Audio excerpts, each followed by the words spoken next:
Yesterday was one of those days where it was just cold and rainy. You didn't want to leave the house. You don't want to do anything. But I figured I'd take an opportunity to come out here, put this engine cover back on the Astro van. Now, it took maybe twice as long to put it back on that it did just to take it off. I spent maybe an hour out here. Today, I went out to get a new knock sensor, hoping that this was going to solve the sputtering problem that I have when I have more than 3/4 throttle. And I found out that the knock sensor is right next to the distributor. So now the cover has to come back off again in order to get this new knock sensor on.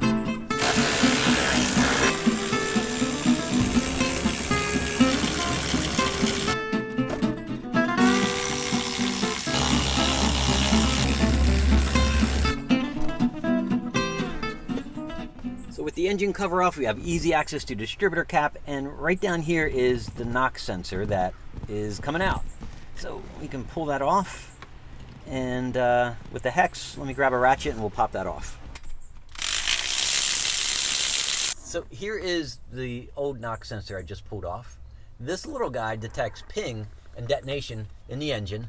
And you guys commented on the last video on this Astro van that this little guy is probably the reason why I'm getting that stumbling and bumbling when I get more than, say, 3/4 throttle. It's not based on RPM. That stumbling is strictly based on the position of the throttle. And so you guys deducted this is the reason. I went to the parts store. They gave me 2 different ones because apparently there's 2 different thread counts. So we're going to figure out which one it is. We're going to get it installed. We're going to start this up, go for a test drive, and see if this guy, well, the new guy, solves the problem with that stumbling and bumbling.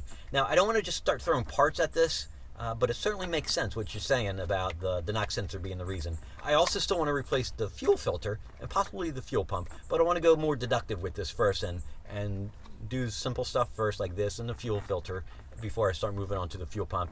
Hopefully this step-by-step process is going to cure the problem, but we're going to find out. So let me get the new one in. We're going to start her up, go for a drive, and see if it fixes the problem. Right away, it's pretty obvious. And this guy is KS6. That's the part number. This one will go back to the store. Now, NEC's compound came in one of the boxes. Obviously, it came in the one that I'm not using, that I'm going to return. But I figured I'd liberate it from the box that's going back and put it on these threads.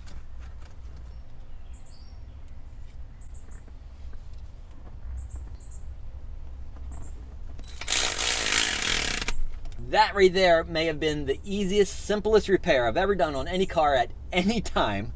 I'm just going to clean up a little bit. We'll start her up, go for a drive, and see if it works.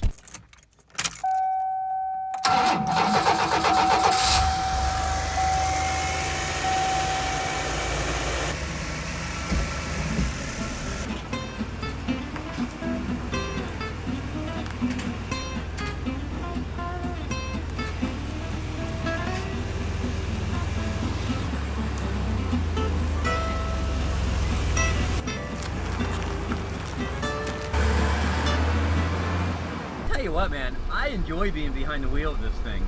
It fits me well, it's the right size, it's real simple, old school, few electronics. Here's the problem though, that license plate expired yesterday. And the DMV is only taking appointments only. So I gotta stick close to the neighborhood. Alright, here we go, full throttle.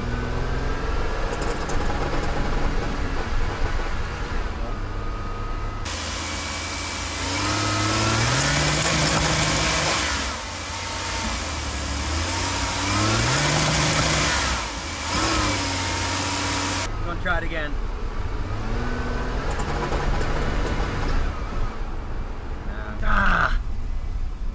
I mean, I was really hoping that was going to be the easy fix. I really didn't want to start throwing parts at this, money at this, to figure out what the problem is. Clearly, I can eliminate one item off the list, though, of possible culprits. I'll do the fuel filter next. Maybe it is the fuel pump. Maybe it's the idle air control valve. I don't know yet. But that's going to be another video for another day. I hope you got something out of this. I know I certainly have. And I'll see you on the next video.